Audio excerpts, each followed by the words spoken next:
you guys most likely know, you are here for Surf 2, and not just to watch Surf 2, but to celebrate the 25th anniversary of the release of the film that is inarguably the most important film ever made.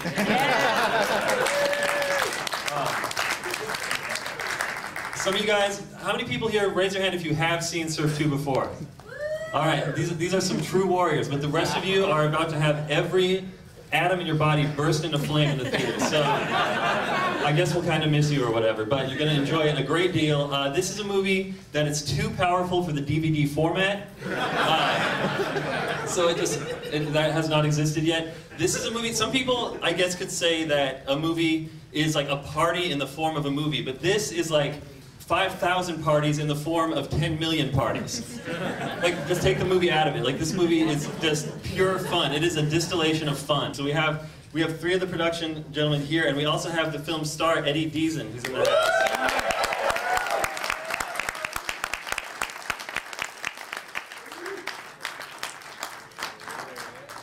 So if the 4 of you guys just want to come up and yell at the audience for a second. Ladies and gentlemen, Surf 2, formerly on VHS, for you in 35mm.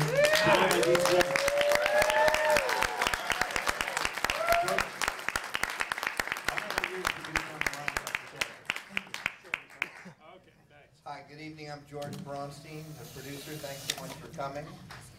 And Eddie Deezen.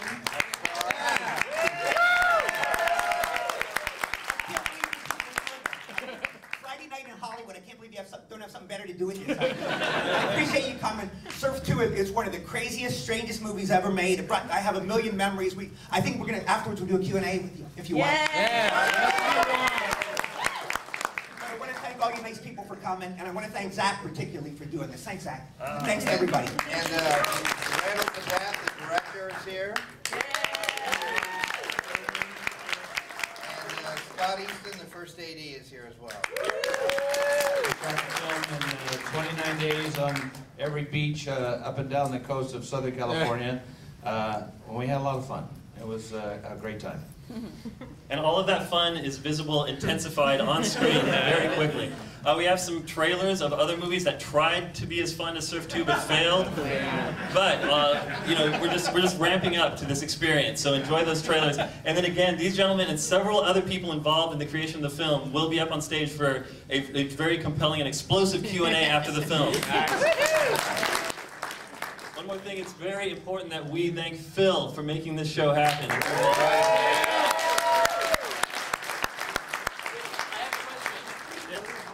Are they allowed to talk during the movie?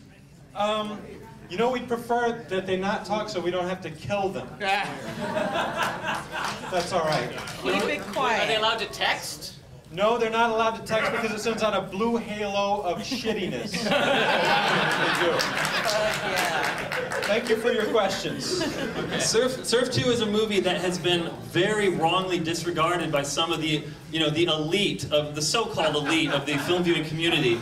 So tonight in this theater, this movie is going to earn its much needed and long awaited respect for the first time ever by you guys not blabbing about your grocery list or whatever, or your iPod throughout the film. So let's watch this movie with our eyes, not our mouths, and enjoy it to the fullest fucking extent. It is the great masterpiece of party comedies of the 80s, and now, tonight, for the first time ever in 2009 on the big screen at 35mm, Surf 2!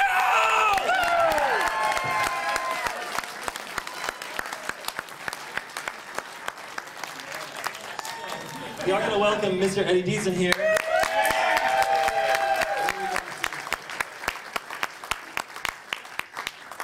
So, before we get started into any official capacity here on this Q&A, I do need to ask you, Eddie, do you still have that hat?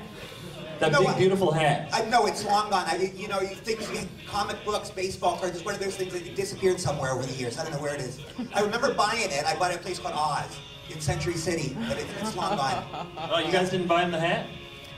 No, a lot of that stuff was my own stuff. A lot of that stuff was my own We had a real low budget, so. And the Wonder Bread sweater, was that yours too? No, that was theirs. Okay, I see. The polka dotted shirt was mine. The Jerry Lewis picture was mine. The scissors, the big blue scissors, that was mine. Hey, I'm gonna give you a microphone. Do you have another one up here? Oh, this might be it. So we're gonna share. Well, first, if you guys don't mind, and I guess we should include Randall Badat on this as well. But if you guys want to each kind of tell your story on how you got involved in this project, and then of course how you came into it once it was underway, and then by the time we're doing that, he should be back to throw in his as well, and then we'll open the Q&A. Does that sound good? Yep. Or we can just answer questions. Either way. Do you guys want to do questions, or do you want to tell the quick genesis of Surf 2? Your choice. Well, it's an original piece that Randall wrote and brought it to me, and Randall and I figured out a way to get the production financing done for it, which is always difficult. And then we just had a lot of fun making it. And that's about it. The secret to getting movies financed or made is it's just an impossible job, and it's 0% of success. And you just imagine a brick wall and keep running headlong into it, and eventually you'll loosen a brick up or two, and from the most remote place, the money will show up and you can get the picture made. Do you want to tell yourself? Basically, you know, we had a pretty good non-union crew. Alex Phillips was our DP. He was from Mexico. He was a renowned cinematographer from Mexico.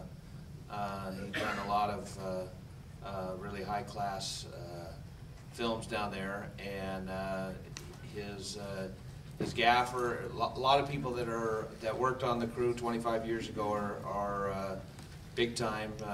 Little big head. Pat Romano is now a famous second unit director and stunt coordinator. Jeff Suzzin, who was our location manager, has become a producer, done some really big films. But it was a really fun time. We shot, of course, during the summertime. Like I said, it was 29 days.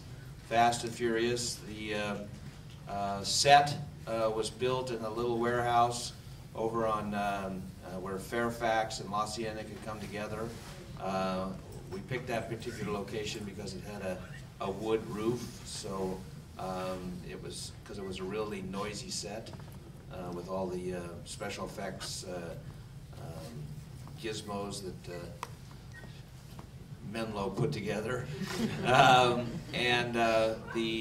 but we shot pretty much on every beach. The goal was to try to shoot as many of the famous beach locations as possible. I don't know if you guys recognized them, but all of them. There was a pier at Paradise Cove at the time we shot, and we needed the shot where the big periscope comes up. We needed the surfers and the actors in the water, and there had been some shark notices out at the time, and we said, look, you know, we got 12 hours to shoot. We're not going to worry about sharks, so we told. I didn't know that. I would have been scared out of my wits. That's the first time I heard that. Jeez, I deserve more money for this. Well, there's certain information on a set's need to know. Thanks, George. And so we put everybody in the water, and then got the shot. And the next day there was a shark attack in Paradise. And Randall and I had both been big fans of Eddie Deezen, so when we were working on casting the script, we knew that Eddie was really the person to go. I mean, he really brought the whole picture together and really made the whole story hum. So we had been big fans. We had seen him in remember that movie you had done with you were like. I Want to Hold Your Hand. Yeah, that was Zemeckis' first film. Yeah. Yeah. Bob Zemeckis, best director. Randall, I love Randall too. Yes, but Bob Zemeckis is the greatest director I ever worked with. But Randall was the second best. I love Randall so much. I only had the pleasure of working with you once, but they were both great comedy directors. Bob Zemeckis is God to me, though. He's the best. But Randall and I both seen that movie, and we're big fans of Eddie's, and we sought him out, and you know, it just made perfect sense. I remember most about it, just the fun, like George said, it was just fun. What you see on screen, it was from beginning to end, everybody was wonderful in the cast and crew, everybody was so nice. Randall was a great director, great producer you were, George, so I'm not just saying that. And everybody was great. I don't know if you recognize the red-haired surfer was Eric Stoltz. He's the kid in the mask. I don't know if you couldn't recognize him because he looks so weird in the mask, but he's a played poker together.